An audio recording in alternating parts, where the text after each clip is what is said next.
So the bottom line is, if you've got your own company and life sucks, if you work for a company and life sucks, if you're not doing anything and life sucks, the least you can do is just do what makes you happy. Static Selector. Playing through the broken ankles, man.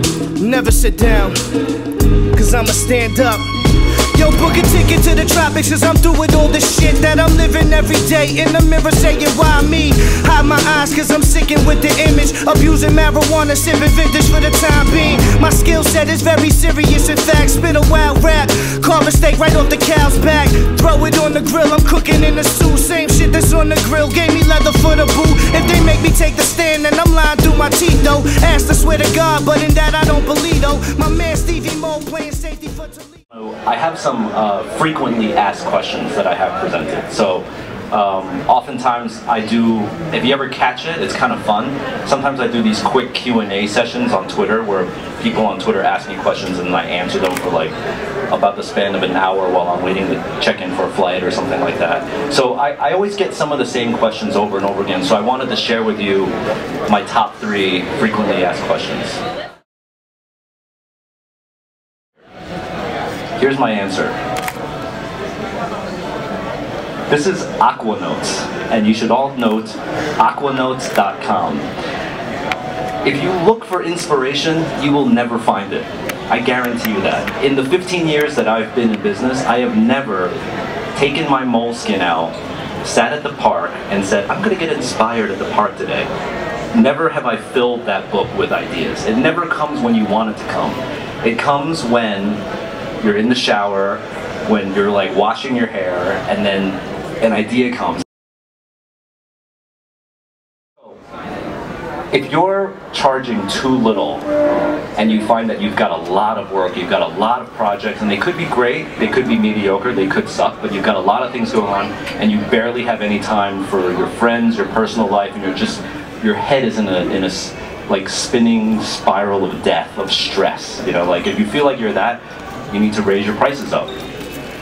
If you raise your prices up to the point where now you're a ticket that nobody wants you anymore, no one's calling you anymore, you need to lower your prices.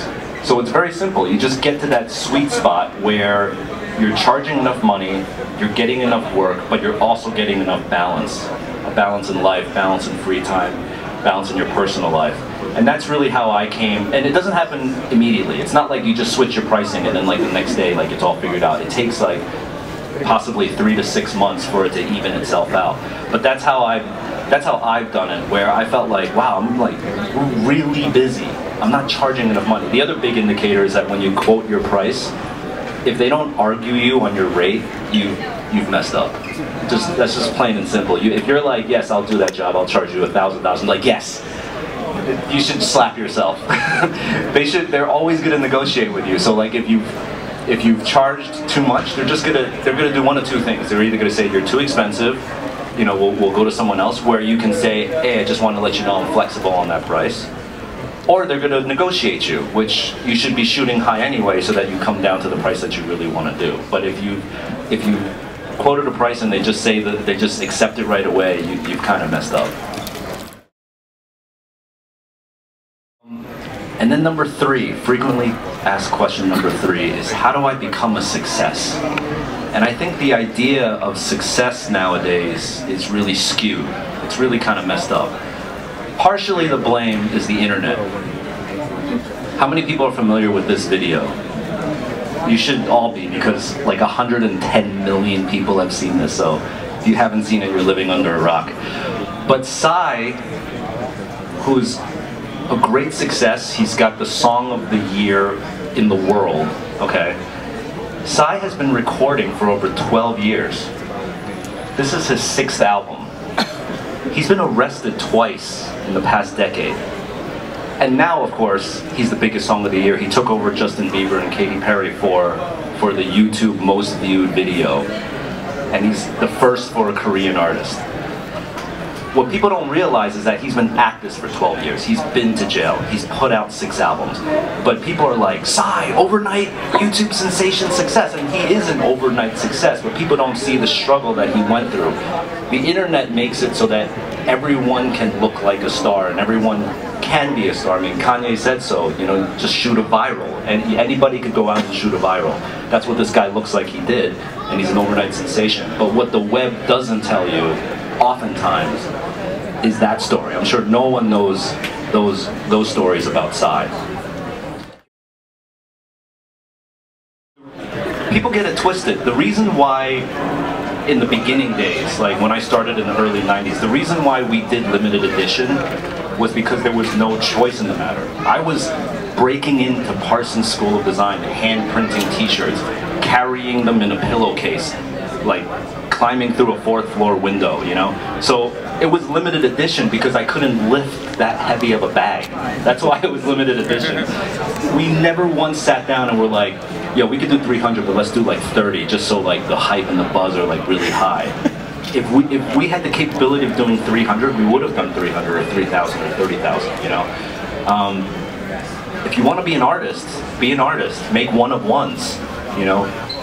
Cause, Jose Parla, Futura, they're happy, respected, and rolling in it all at the same time. But if you want to be a business, then you have to be ready for growth, you know?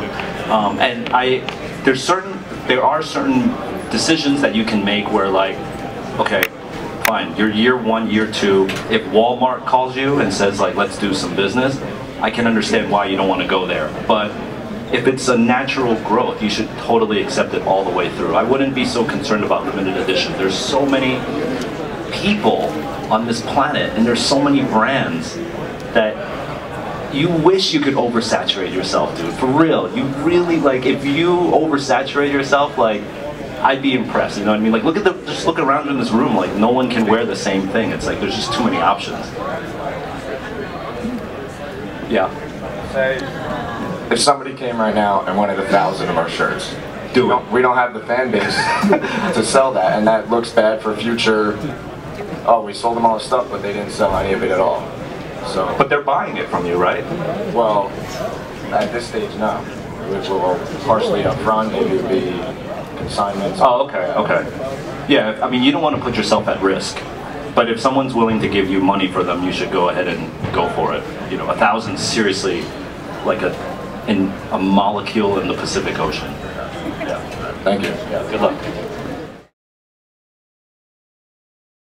The most important thing is definitely trademarks and copyrights. That's the first thing. I mean, you can't even really open a business account at a bank until you've made sure that you own your name. I would say you should own your trademark in the country that you're doing business in and the country that you're making your stuff in.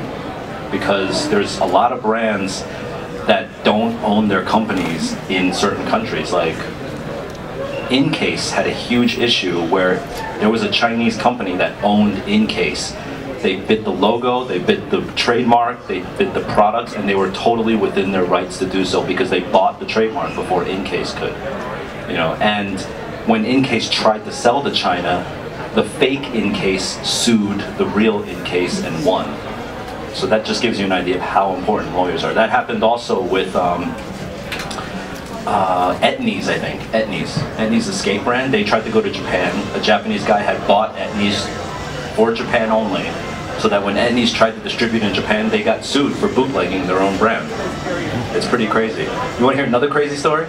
Hugo Boss, right? Hugo Boss didn't buy their trademark in China. So this Chinese dude was bootlegging Hugo Boss, and it was a huge business. And Hugo Boss tried to sue them, couldn't win because they lawfully had their trademark. And the guy who was bootlegging it was also a factory.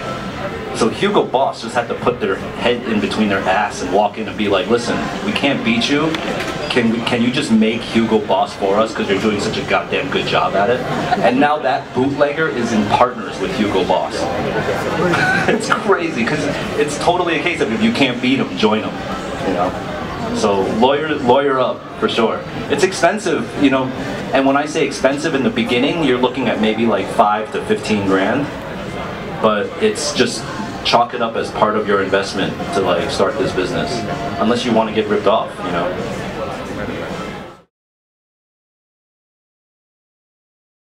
So what we look for in a brand is we look for that longevity. Like, is this a brand or is this a dude that made t-shirts? There's a big difference. You know, we look for a brand that like has longevity, that has a statement, that's making a stand. I could look at a brand right away and pretty much tell you like it won't be around just because of copyright and trademarks. You know, like he's never gonna get that copyright and trademark, so he'll do it for 3 seasons, he'll get a little bit big, and then someone's gonna sue his ass, and then that'll be it. You know, or the other way you could go about it is it's like music. You could do a one-hit wonder shirt too.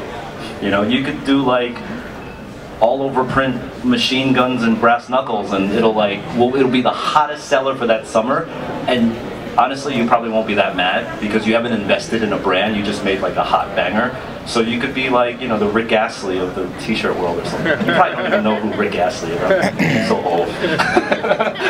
But you know, you could be a one-hit wonder, it's fine. You know, we have those in our store, like just that one summer banger. And then, but for the most part in ReadSpace, we want to invest in brands. I'm really proud of the selection at ReadSpace, and I can't take credit because I don't do the buying, someone else does the buying.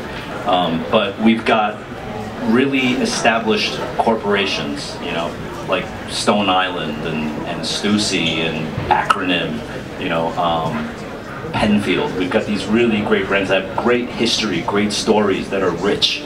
I mean, like, I sort of have an analogy to it being like a really thick steak. Like, it's just got so much meat to these brands. And then we've got all these new guys, Acapulco Gold, we've got 8 Arms and Black Mist, we've got, you know, 10 Deep, we've got all these new guys that have so much energy, and they just add a freshness. And I think what happens is when you go into ReadSpace, you get both, and that sort of mix adds to like the feng shui of ReadSpace, and it just feels like fresh energy, established stuff, no fluff, no BS. And then every once in a while, you've got your one, oh, they got that banger shirt, yeah, I need that one too, you know, so it just kind of complements everything. But that's basically the 2 things that we look for when we're looking at brands. And don't be too expensive.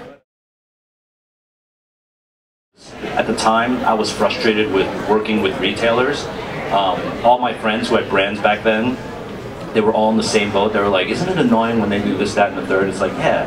And they'd be like, man, if there was only a store that did it like this and like represented like this. And I was like, all right, maybe I should just do that. You know, like at the very least, brand owners will like working with the store. Maybe not customers, but at least my friends will like the store. So that's why we opened ReadSpace. And, you know, to answer your question about when do you decide like to not do it, it's not really a decision to not do it. It's more like I don't do it until it becomes so, the force of it becomes so in my face that I can't ignore it anymore. That's when I decide to do it. In the back right here? Yeah, it's all about listening to yourself a lot, you know? Right here.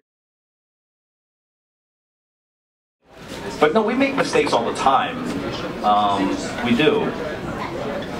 Design mistakes, you know, clothing choice mistakes, t-shirt graphics, brands that we carry in the store, like, oh man, that brand sucked. Artist selections for the gallery, like, I feel really passionate about it, but no one else cares about it. There's always mistakes. Read Pages hasn't come out like in a year, that sucks, I hate that. You know, so lucky for me and lucky for my crew, there's nothing that's monumentally disastrous, and I think that comes from me wanting to take baby steps with what I do. I try not to be reckless with the business because I know, you know, I have like, there's 20 people that work at ReadSpace and Staple Clothing, and that's a lot of mouths to feed, that's a lot of rent to pay. So I know if I do one reckless thing, that's like 20 people that don't eat and don't have a roof over their heads, you know. So I try to take really calculated decisions in everything that I do. So if something does go wrong, it's not a failure, it's more like a whoopsie daisy.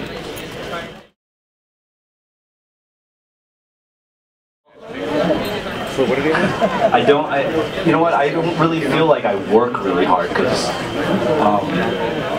I don't feel like I'm working. I love what I do all the time, you know, so it's not like, I don't wake up and hit the alarm clock and I'm like, oh, fuck, you know, like, which I'm sure a lot of people know that feeling, like, stop that thing. I dread going to bed, as I said in the video, and I can't wait to wake up. If they could invent something where like I didn't need sleep, I would definitely do that. So it's not like I'm working. In fact, sometimes like when I'm on vacation, I get really stressed out. Like I get stressed out on a beach because if there's no Wi-Fi access, I start stressing out. Because you're taking away something from me that I actually love to do, you know? And that's the secret to happiness. I mean, if you could find that thing where like if I took it away from you, you'd be pissed off, but you make money from doing that thing, that's like really the secret to happiness. To answer your question though, I do have no personal life, so maybe you're onto something.